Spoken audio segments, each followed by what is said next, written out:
Hey, welcome back. Hi, this is Eric, and we're continuing on. We're on the last video here. It's part 8, the conclusion to how to strike it big as an internet marketing consultant. I want to talk about making big money. I think you should strive to be an authority in your marketplace. I think this is, some people are not going to resonate with that, and that's really just too bad because you should try to become an authority figure in your marketplace because the more you focus on your market over time, you can't help but to become an authority figure in that marketplace. So I think you should become an authority not just because of the money that you'll make. I mean, you're going to make money. Money is just a byproduct of success, but also for the person that you become. Okay, now that may sound a little quirky at first thought or first glance, but it's so critical to success. And it's very deep. You don't want to just go after the money. You want to go after becoming more. Okay, so if you want to make more, then you need to become more. And if you're going to go after $1 million, or if you're going to go after being an authority figure or 6 figures, then don't just do it for the money or for the stuff that money buys. Do it for the person that you have to become to attract that kind of money. Does that make sense? Think about it, ponder that, because it really does make a world of difference in your life. So it makes you better. It gives you a sense of pride, and you just grow. I mean, it's just hard to explain in words what I'm talking about here. But as you strive to become more, to become more you, to be the best you can be, then you're going to attract more. You're gonna create more in your life because you're gonna have more confidence, more of a sense of pride, more fun with what you're doing. It's all connected. And I want you to also know that there's, if there's ups and downs in business as you're rolling forward, just keep moving forward anyway. Keep growing yourself and do not neglect all the things that you need to do. So even when things are going really well, let's say you had a big windfall of cash, you made a bunch of money today or this week or this month, that doesn't mean you can just sit there and rest and relax and be complacent because if you do that too long, then you're going to be back in a situation where it's going to be hasty to generate the cash. So keep moving forward. Even if you have a fat bank account right now, just keep moving forward and do not neglect. Just keep rolling forward because of the person that you will become, okay? So don't rest on your laurels there and don't just sit there and be complacent because then the weeds will get in there in the garden and choke out things. Next thing you know, you're wounded, you're insecure, you're timid, and you're shy. You're gun shy to do things, and you don't want to be that way. That causes failure instead of success. Now, coaching is a bliss. People want to help. They want help, they need help, they ask for help, they're willing to pay for help, and they want coaching, they want someone to tell them what to do, how to do it, be there for them. They want someone who can provide them with answers. And even if you don't have the answer that's an exact answer, it's not like a proven slam dunk type of answer, like black and white answer, it's a gray answer. That's the way it is in life and business anyway. Most of the answers are not set in stone. If you ask me what's a great way to get traffic, well, I can't just say, oh, go here. It's gray. There's gray areas there. So people are very timid to take action and move forward in their business or whatever it is that they're doing, trying to lose weight or whatnot, because they're unsure of themselves. They don't want to waste their time. That's why they give up. People that are trying to lose weight, they may walk 3 miles a day and they can't lose any weight. I mean, I'm like, what the heck? I'm walking 3 miles a day and I gained 3 pounds this week. So they quit and so they don't walk anymore. And so they need to feel sure of themselves and sure of what they're doing. And that's why they seek coaching. So you can help lots and lots of people, and they go to impact lots and lots of other people, and that's just fantastic to understand that you're just really helping a lot of people. So success is not to be pursued. It is to be attracted by the person that we become. Such a great quote right there. Success is not to be pursued. It is to be attracted by the person that we become. It's so true. So the best education for you, in my opinion, is constantly helping other people figure things out, improve themselves, while also improving yourself at the same time. So learn, do, teach equals mastery. So you learn stuff, you do the stuff that needs to be done, you teach the stuff that needs to be taught, and which reconfirms everything to you and crystallizes everything that you yourself are doing. And that's how you really master things, is to learn it, to do it, to teach it, to be it, to do it, to have it. You see? So leads to driving leads to high ticket clients, I want to talk about that real fast. What you really want to do in your coaching business is create raving fans of yours. I mean, just forget about money. Take money, put it on the shelf, just forget about it. Get it out of your mind. Just focus on providing people with lots of value. Think about that for a second. If you care, well, then you can make some money. But if you really care, then you can make a fortune, okay? So you want to get into the realm of really care. That's not where most people operate from, though. Most people operate from chasing money. For example, I'll give you a true story here. Had a guy that we had just moved into a house, and one of the rooms had a dog odor to it, right? Because the people that lived in that house before us, they had a dog that would sleep in the living room, or in that bedroom. It was a bedroom, and so that bedroom just really, really smelled like dog, and we didn't want that. So we contacted this guy to come out and kind of take the carpet out, just to be a Band-Aid situation as fast as possible. So later on, the guy would come back. The deal we struck with him was like, just get the carpet and the padding out now, so we don't have to smell that smell. And then later on, you could come back and do a professional job, and and on and on. So just do a Band-Aid now, and then we'll schedule it later on to maybe we're going to go with hardwood flooring, or we'll pick different carpets. So let's just get the Band-Aid to get the smell out of the house. So the guy comes and does a terrible job. I mean, absolutely terrible job. I mean, it's just ridiculous. And I ended up giving him a refrigerator, an extra refrigerator that we had that was probably worth a good $700 or so. And I said, here's a refrigerator, take this refrigerator and use it, and it's my gift to you. But let's set up the appointment and come back and do the carpets right. Well, he left, and we had kept calling him, me and my wife, and he just wasn't answering. Texting, he would text back, kept giving me excuses and stuff, and I just couldn't understand it. I'm like, well, it's not like we're asking you to come back and do this for free. We want you to come back and really help us here with put some wood flooring down and whatnot. And the guy just wouldn't respond and all that. Not to mention, I had some gym equipment that I wanted to give to the guy. So that guy ruined it. He was chasing the money. He looked at it from a money point of view. The whole time he was helping me with the carpet, he was complaining about how he had to drive way out of his area where he lives to come out there, complaining about this, complaining about that. And it's like, man, you did not create a raving fan with me, and should have known better there. So it's just one of the stories that popped in my head, because here's someone that just wasn't doing it right. He was focused on the money. He kept trying to upcharge me and give me all these excuses for needed gas money, and I mean, just all this ridiculous stuff, right? So I learned a lot of lessons with that, and I tend to be a pretty nice, generous person, and that just really bothered me. Anyway, get leads via giving away very valuable free stuff. This free stuff blows people away, and they begin to love you, follow you, cheerlead for you, and learn from you. You always want to create raving fans. That guy did not create a raving fan with me. I was doing my best to create a raving fan within him.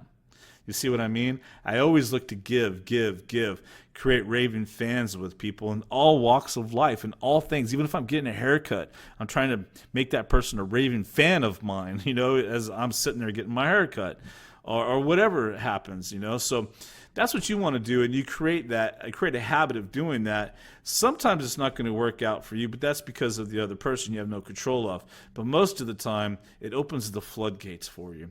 It creates abundance. It just creates a lot more love and happiness and all of that in your life, abundance, success. It just flows, opens the floodgates. It's like, instead of trying to operate your business through a little hole that's as big as a quarter, and all your communication and business is coming through that little hole, you're opening up a huge wall so it could all flood in through you, or a big window, right, where all this is just flowing into you. So anyone can be a leader like this. It's a great calling. The world needs more leaders who care. Leads. Now, there's different ways to get leads. We've talked about that on a previous video with traffic and all that, but there's paid traffic, there's joint venture affiliate traffic, there's all kinds of different free traffic ways like SEO and all that. There's social media like Facebook.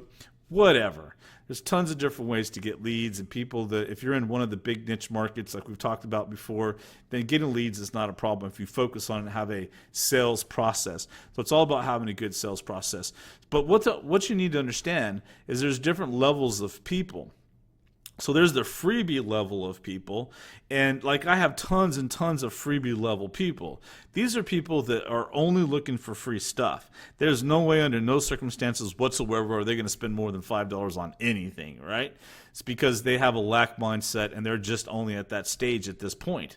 They don't realize that they need to really invest in themselves, and it's all connected, and they themselves can't charge more than $5 to their customers if they're like in the business marketplace, until they start realizing that they don't believe that other people will spend more than that themselves. So in other words, if a freebie seeker type tire kicker person was to fork over $1,000 for a program, for example, or for coaching, then that person just expanded themselves. See, they became more by investing like that. Now they'll be quicker to charge that kind of money themselves if they were going into business. So that's just an example. And then there's the next level up, which is the low costers. These are the people that only spend $5, $10, $12, $14, $25.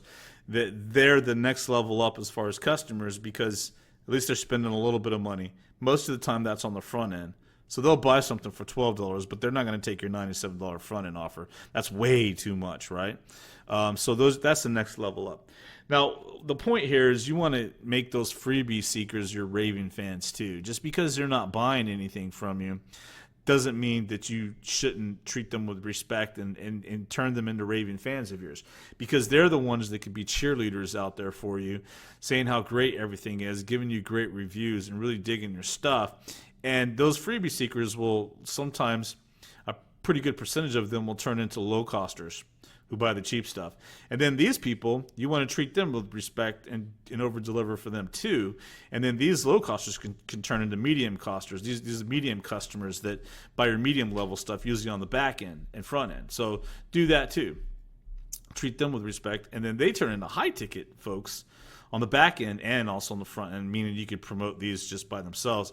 And so this freebie seeker, you may be thinking they're freebie seekers, they're never going to buy anything, but as they go through your sales process, they can end up becoming high ticket offers, or maybe they stop here, they never become high ticket offers, but each step of the way they should become raving fans of yours.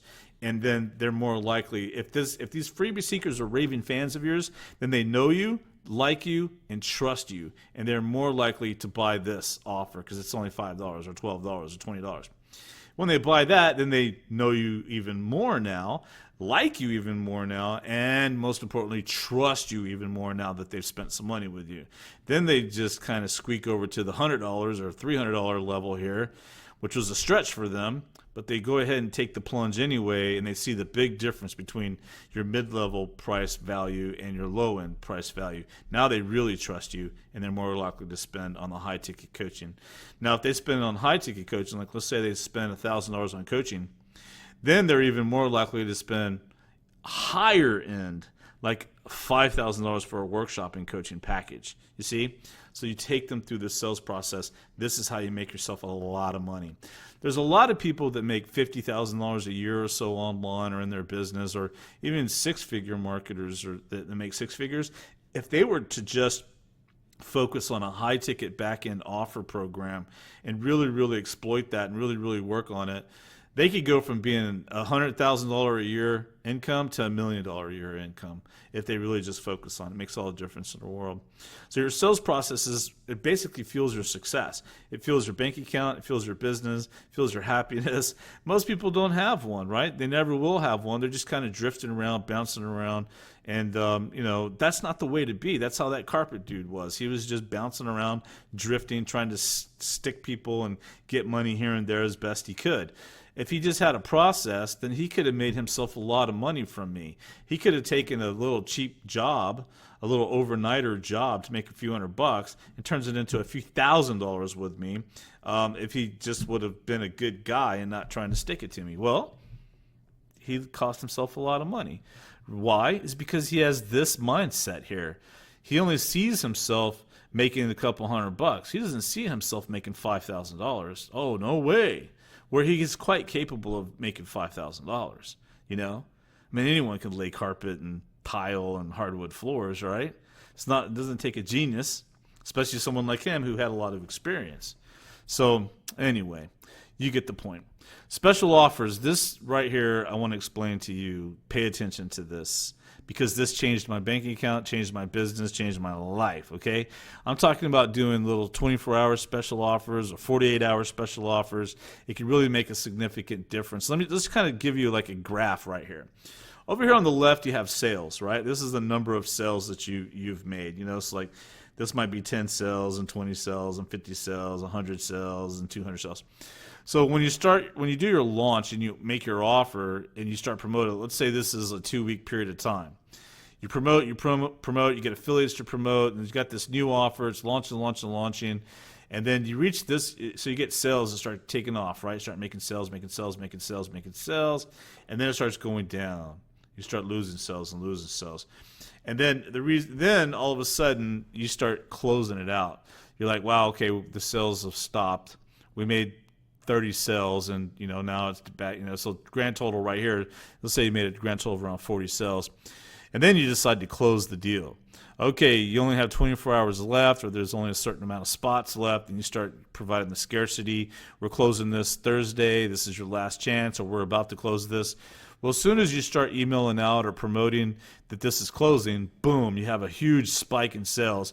And sometimes because you're taking it away like that, with scarcity, saying it's closed, sometimes you can actually double the amount of sales you got at the front end. Because here are your best customers. They're going to buy right away, right? And then you start losing, and these are lesser customers that are kind of just buying at the end. Then you close it out, and boom, you get a big old spike in sales, right? And then when it's finally closed and you close the doors, you drop all your sales at that point. So that's usually how it goes there, right? And then that's the launch, and you made whatever you made here. Let's say you made $50,000 during this launch of your coaching program. Well, what most people do is they just stop there and they just move on and they start promoting other stuff to this list and all that. What I want to tell you is a 24-hour special. So let's say a couple of weeks later or a week later or a month later or something, you come back and you do I wouldn't say a month later, I'd say quicker than that, like 2 weeks later at the most, come back and do what we call a 24-hour special, or 36-hour, 48-hour special, and so right here you can start telling them, we're going to be doing a 24-hour special on Thursday, so don't miss it. We're only going to take 30 people. Then that's it. The doors will close. This will be your final chance, and we're going to set up a new payment plan for you as well. So you do not want to miss this. It's first come, first serve. So you build the anticipation here, and then as it gets closer to this day, you open the doors, you open the shopping cart, and you start telling everyone it's open, the doors are open, we're only taking 30 people, first come, first serve, we're closing sharply within 24 hours or when we get 30 customers, whichever comes first. Bam, you just got a whole bunch of more sales, right? And a lot of times more than you did on the first launch of it, because they've seen it so much by this point that now they're getting another chance. Because these people that buy here, just because they didn't buy over here doesn't mean they won't buy later on. Maybe this was like during a time where they had to pay rent, or maybe this was like they didn't get paid till Friday, and then but you were closed it out at that time, or there could be any number of a million different reasons. It was graduation time, they had to do that, or it was Christmas time, or it was it was the 4th of July weekend, or there was a full moon, or who knows. But there's all kinds of reasons why people may not buy here. Where over here, maybe they got their bonus, maybe they got their bonus check or their commission check, or maybe they got their tax return, or who knows. So doing these 24-hour specials like this can really give you a big spike of sales too. And so I want to explain that to you, because it can really make a big difference with your coaching offers and your high-ticket offers.